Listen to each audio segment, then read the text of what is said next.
there will be a gap. What happens when it's rapid and for the masses? Those jobs are not coming back. Can AI pay your rent? Can AI pay your mortgage? These are the questions you're going to have to answer for in about 6 months to a year. That's right, no more 5-year plan, guys. This thing is moving at the speed of AI. And what we all have to do is start to answer those questions. What does it look like for me to make money in an AI economy? How do you make money in an AI economy? Because if you listen to Elon Musk, the Sam Altmans of the world, they speak of utopia. Work is optional. Productivity and GDP will be so strong around the world that people are going to get these universal basic income. They're not saying how much, not saying what you can do with them, but that's what they're preaching out there. But we all know that's not going to happen at the same time. There will be a gap. If we get to the point where that use starts to decline, and I mean decline rapidly, that is exactly what it's going to feel like for a lot of people that don't either reskill with AI today or figure out how to use AI to keep their job. Because I'm not going to sugarcoat it. Income is the only survival mechanism you're going to have. And how you create that income is how you create a life.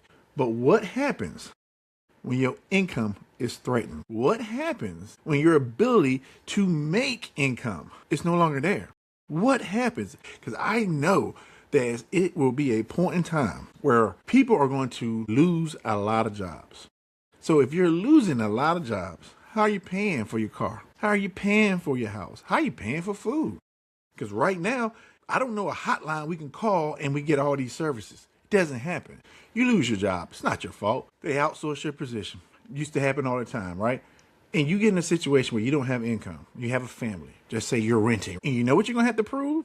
You are going to have to prove hardship. They want to see that you're behind on your bills, your car notes. They got to make sure that you are in pain. They got to make sure that you are suffering. They have to make sure you're going through a hardship to help you, So if that's the case, what happens when it's rapid and for the masses?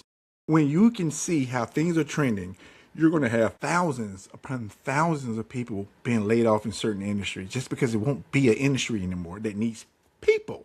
What happens when the masses go through a hardship? What happens?